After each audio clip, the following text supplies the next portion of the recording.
Good morning बच्चों, कैसे हो आप लोग। Myself Mrs Neetu Kumari Shah from middle school Devarbhata, Patpara, block पाली।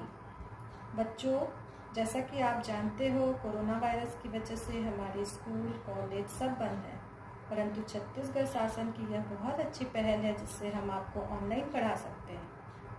आज मैं आपको क्लास 8 की फर्स्ट चैप्टर आकाश दर्शन पढ़ाने जा रही हूँ। बच्चों, आप रात में आसमान में तो देखते ही होंगे, आपको क्या क्या दिखाई देता है। चलिए मैं आपको आसमान में आकाश दर्शन को लिए चलते हैं। देखिए बच्चों, आप इसमें क्या क्या देख पा रहे हो। देखो, इसमें आप चंद्रमा, तारे, उनका पिंड देख पा रहे हैं ना। कुछ चमकीले हैं तो कुछ धुंधले दिखाई दे रहे हैं। इसके अलावा हमारे कुछ ग्रह भी हमें दिखाई देते हैं, परंतु ग्रहों के बारे में मैं आपको अगले वीडियो में पढ़ाऊंगी। अभी आप इस बॉल को ध्यान से देखना, जो एक क्रियाकलाप है, आप इनको ध्यान से देखना। दिखाई दिया बच्चों बॉल? ये आपको अभी बहुत बड़ा दिखाई दे रहा होगा। जैसे जैसे आपसे दूर जाता जाएगा, इसकी आकृति छोटी होती जाएगी। जैसे ये बॉल की आकृति छोटी होती गई, उसी प्रकार तारे भी हमसे बहुत दूर हैं, इसलिए वो हमसे बहुत छोटे दिखाई देते हैं। हमसे तारे बहुत दूर हैं, इसलिए वो हमें बहुत छोटे दिखाई देते हैं। सूर्य, तारे, ग्रह, चंद्रमा, उल्का पिंड आदि सभी मिलकर आकाश गंगा की रचना करते हैं। ये पूरा आकाश गंगा है। तारा क्या है बच्चों? तारा वह खगोलीय पिंड है जो लगातार ऊष्मा और प्रकाश उत्सर्जित करता रहता है। तारा क्या करता है? ऊष्मा और प्रकाश उत्सर्जित करता रहता है, उसकी अपनी प्रकाश होती है। क्या आपको पता है, सूर्य हमारा सबसे निकटतम तारा है और उसकी प्रकाश के कारण ही अन्य तारे हमें दिन में दिखाई नहीं देते हैं। तारे हमसे बहुत दूर हैं, इसलिए उसकी दूरी को हम प्रकाश वर्ष में दर्शाते हैं। अब ये प्रकाश वर्ष क्या है? प्रकाश वर्ष को मैं आपको उसका डेफिनेशन लिख के भेजूंगी व्हाट्सएप पे, ठीक है। और प्रकाश वर्ष जो है वो तारों की दूरी नापने का एक मापक है। 3 लाख किलोमीटर प्रति सेकंड की चाल से एक वर्ष में जितनी दूरी तय करता है उसे प्रकाश वर्ष कहते हैं। इसका मान बुक में दिया हुआ है ना। और सूर्य जो है वो पृथ्वी से लगभग 15 करोड़ किलोमीटर दूर है और उसका प्रकाश जो है 8.3 मिनट में पृथ्वी तक पहुंचता है।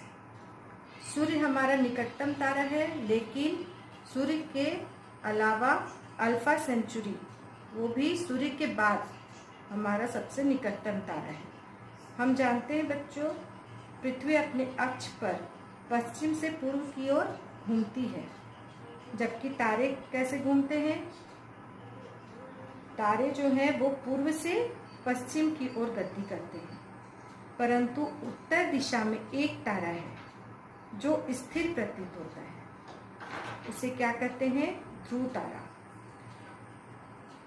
पुराने जमाने में लोग इसी ध्रुव तारा से दिशा ज्ञान करते थे। आइए ध्यान से हम इस आकाश को देखते हैं। आपको कुछ आकृति भी इसमें दिखाई देगी। जैसे ये है, ये चम्मच की आकृति का है, जिसे कलछुल की आकृति भी बोलते हैं। ये तारों का समूह है ना, और इसे तारामंडल भी कहते हैं। इसका नाम है बृहद सप्तऋषि, इसे बिग डीपर भी कहते हैं। इसके ऊपर के जो 2 तारे हैं वो संकेतक तारे हैं। संकेतक तारे इसलिए हैं क्योंकि ये संकेतक रेखा से ध्रुव तारे से मिले हुए हैं और ध्रुव तारा एक ही जगह पे स्थिर होता है। तारामंडल की जो आकृति होती है बच्चों, वो हमेशा एक समान रहती है ना, वो बदलती नहीं है।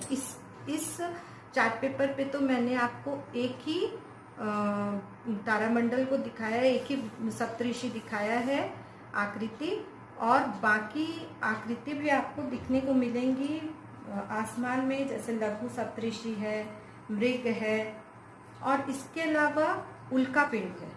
उल्का पिंड क्या है? उल्का पिंड ना तो तारे हैं ना ग्रह है। ये क्या है बच्चों?